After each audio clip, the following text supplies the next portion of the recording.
Lixia party में आती है। ये पार्टी सिर्फ सेलिब्रेशन के लिए नहीं बल्कि लीशिया की रियल आइडेंटिटी सबके सामने लाने के लिए होती है, ये बताने के लिए कि वो यू फैमिली की रियल वारिस है। इससे पहले उसकी जिंदगी बिल्कुल सिंपल थी। ऐसी बड़ी पार्टीज, ब्राइट लाइट्स और लग्जरी माहौल उसने कभी देखा नहीं था और ना ही कभी महसूस भी किया। जब वो पार्टी में आती है तो उसका दिल जोर जोर से धड़कने लगता है। म्यूजिक, लाइट, क्राउड सब कुछ उसके लिए नया होता है। वो आगे बढ़ती है लेकिन अंदर से नर्वस होती है। चेहरे से तो वो नॉर्मल दिखने की कोशिश करती है लेकिन घबराहट की वजह से वो आगे कदम नहीं ले पाती। तभी चैनी हाथ आगे बढ़ाता है और कहता है, शीशी मेरी आंखों में देखो, किसी और की तरफ मत देखो। उसकी आवाज़ सुनते ही लीशिया थोड़ी शांत हो जाती है। चैनी की आंखों में देखते ही उसे फील होता है जैसे आसपास का शोर धीरे धीरे कम हो रहा है। पार्टी वही होती है लेकिन अब वो खुद को अकेला महसूस नहीं करती। वो आगे बढ़ती है और चैनी का हाथ थाम लेती है तो चैनी उसे अपनी तरफ खींच लेता है जिससे दोनों क्लोज हो जाते हैं। वहीं जाओलिन और फेंग यू उन्हें देख रहे होते हैं। जाओलिन लीशिया को देख कहता है, ड्रेस के स्टाइल से लेकर लीशिया के पहने हुए एक्सेसरीज तक सब कुछ बिग ब्रदर के स्टाइल से मैच करता है। उसकी बातों से फेंग यू को लग रहा होता है कि जैसे जाओलिन शीशी में इंटरेस्ट लेने लगा है। कहता है, क्या मतलब है तुम्हारा? तो जाओलिन कहता है, तुम टेंशन मत लो, मैं भाई से कम्पीट नहीं करूँगा। आखिर जब भी वो साथ होते हैं तो हमेशा खुशी रहते हैं। तभी शिंग्यू आता है और उन दोनों को साथ दे कहता है, भाई ये सब क्या चल रहा है? शिंग्यू के साथ जियांग वेंग भी होती है तो चैन ही कहता है, तुम ये क्या हरकत कर रहे हो? जियांग वेंग को देख लीशिया शॉक्ड होकर कहती है कि आ गई, यही वो लेजेंडरी ड्रामा सीन है। अगर इसमें मेरा रोल ना होता तो और भी अच्छा होता। फिर ये चैनी को धक्का देकर शिंग्यू के पास जाती है और उसका हाथ पकड़कर जाते हुए चैनी को इशारे में कहती है, मुझे थैंक यू बोलना, मैंने तुम्हें सफाई देने का मौका दे दिया। ये देख चैन ही हैरान। जाओलिन फेंग यू से कहता है, जाकर देखोगे नहीं? फेंग यू हंसकर कहता है, इसमें देखने लायक है भी क्या? एक जिद्दी जो हार मानने को तैयार नहीं तो दूसरा बिल्कुल बच्चों जैसा जज्बाती। वहीं शिंग्यू गुस्से में अपना हाथ छुड़ाकर कहता है, छोड़ो मेरा हाथ, मेरा फायदा उठाना बंद करो, मुझे वापस जाकर अपनी जियांग वेंग को ढूंढना है। लीशिया कहती है, वो शादी करे हैं और तुम यहाँ नाच गाना कर रहे हो, कपल के बीच झगड़ा होता रहता है, तुम बीच में क्यों घुस रहे हो? शिंग्यू चिढ़कर कहता है, कैसे कपल, बकवास मत करो। लीशिया कहती है, तुम्हें नजर नहीं आ रहा? तो शिंग्यू कहता है, तुम ये मत समझो कि तुम कुछ भी बोल सकती हो, मुझे पता है तुम मुझे पसंद करती हो, लेकिन इसका ये मतलब नहीं कि तुम जियांग वेंग पर इतना घटिया इल्जाम लगाओ। लीशिया कहती है, हाँ सही कहा, मुझे तुम पसंद हो और तुम्हारी जियांग वेंग सबसे अच्छी है। शिंग्यू कहता है, थोड़ी समझदार बनो और खुद जाके ग्रैंडपा से एंगेजमेंट तोड़ने की बात करो। लीशिया कहती है, शादी नहीं करनी? ठीक है फिर लाओ पैसे दो। शिंग्यू हैरान होकर पूछता है, क्या कहा? तो लीशिया कहती है, ड्रामा और नॉवेल्स में ऐसा ही होता है, जब रूड सीईओ एंगेजमेंट तोड़ता है तो पैसे देता है, यही तो रूल है। शिंग्यू सोचता है, मुझे बस तुमसे शादी नहीं करनी, चाहे इसके लिए मुझे जान ही क्यों ना देनी पड़े, पर तुम तो सिर्फ पैसे मांग रही हो, सस्ते में निपट रही हो। फिर कहता है, अच्छा ठीक है दे देता हूँ, कितने चाहिए? लीशिया कहती है, जरा सोचने दो, तुम्हारी हैसियत के हिसाब से 50 मिलियन काफी है, लेकिन तुम और जियांग वेंग तो ट्रू लव हो ना, इसलिए मुझे 1 बिलियन चाहिए।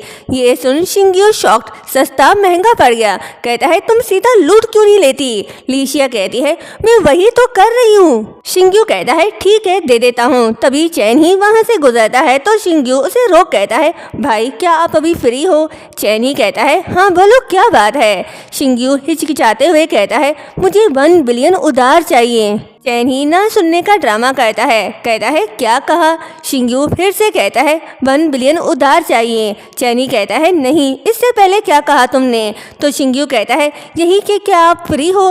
तो चैनी कहता है, नहीं मैं बिजी हूँ। ये बोलकर वो चला गया। लीशिया उस पर हंसकर कहती है, अगर नहीं हो पा रहे तो कोई बात नहीं, 50 मिलियन में भी डील हो जाएगा। शिंग्यू कोई जवाब नहीं देता, चला जाता है। चैन ही ड्रिंक कर रहा होता है तो लीशिया उसके पास आती है और कहती है कि देखिए मैं कितनी कमाल की हूँ ना, मैंने सिर्फ एक बात बोली और उसने मेरे लिए 50 मिलियन खर्च कर दिए। चैनी कहता है 1 बिलियन को आधा करके 50 मिलियन तक ले आई। वाईसी अगर तुम्हारे हाथ आ गया तो जल्द ही बैंकक्रप्ट हो जाएगा, बिजनेस तुमसे नहीं हो पाएगा। बेहतर है कि कोई क्लास ही खोलो, इमोशनल रिलेशनशिप लेक्चरर बनने के लिए तुम बिल्कुल परफेक्ट हो।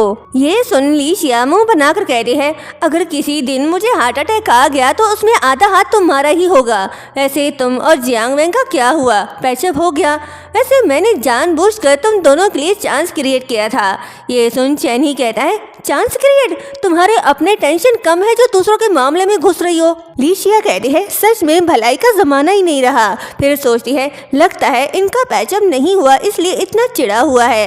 फिर कहती है चलो मैं बड़े दिल वाली हूँ, तुमसे बहस नहीं करती। शिंग्यू को भी तुम दोनों के बीच की सिचुएशन का नहीं पता तो तुम भी गुस्सा छोड़ो, अगर चाहो तो मैं हेल्प कर दूं। शिंग्यू को थोड़ी देर के लिए साइड पर ले जाती हूँ ताकि तुम दोनों को ज्यादा वक्त मिल सके। ये सुन चैनी तब जाता है, वो गुस्सा होके कहता है शीशी तुम अपने आप को समझते क्या हो?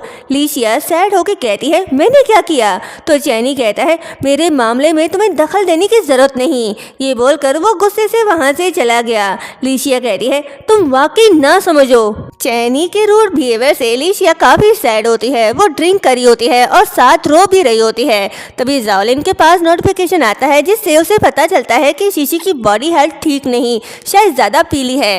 वो उसके पास जा रहा होता है तभी चैनी को देख वो रुक जाता है। चैनी ली शिया के हाथ से गिलास छीनकर कहता है ड्रिंक तक पीना शुरू कर दिया, वो भी इतनी ज्यादा।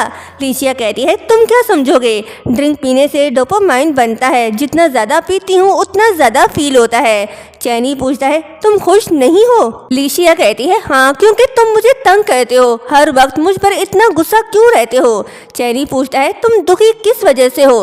ली शिया कहती है चैनी की वजह से, मैं उसकी हेल्प करती हूँ और वो मुझ पर चिल्ला देता है। इस घर में ग्रैंडपा के बाद पहला इंसान वो है जिसे मैं जानती हूँ, फिर भी वो मुझे सबसे ज्यादा हार्ड ट्रीट क्यों करता है? ये सुन चैनी सोचता है क्या ये मेरी वजह से दुखी है? तभी ली शिया उसका हाथ पकड़कर कहती है सिर्फ मैं ही क्यों रो रही हूँ, क्या तुम्हें बिल्कुल भी दर्द फील नहीं होता? अब तो तुम खुश हो गए हो ना, तुम जैसे कोल्ड हार्टलेस इंसान को मैं कभी माफ नहीं करूँगी। ये बोलकर वो टली हो जाती है तो चैनी उसे उठाकर ले जा रहा होता है। ये देख जाओलिन कहता है आखिरकार भाई तुमने अपने दिल का सामना कर ही लिया। चैनी उसे अपने रूम में ले आता है और बेड पर लिटाकर खुद से कहता है मैं क्या सोचकर इसे अपने रूम में ले आया। जब वो जाने लगता है तो ली शिया उसका हाथ पकड़कर रोकती है। चैनी कहता है ली शिया तुम आकर किसे पसंद करती हो, मैं तुम्हारा क्या करूं? जब तुमने शिंग्यू को चुना तो मुझे खुश होना चाहिए था, कम से कम 15 सालों के बोझ से आजाद होने का मौका मिल रहा था। 15 साल भाइयों के लिए ग्रैंडपा को खुश रखने के लिए मैं एक परफेक्ट वारिस बनने की कोशिश करता रहा। 15 साल तुम्हें ढूंढने के लिए मैं हर गली शहर छान मारता रहा। रोज बरोज तुम्हारा नाम मेरे दिल में बस चुका था। तभी ली शिया नींद में कुछ बड़बड़ाती है तो चैनी पूछता है क्या कहा तुमने? और यहीं पर यह पार्ट एंड होता है। चैनल को सब्सक्राइब और वीडियो को लाइक शेयर करना मत भूलिएगा। Thank you so much.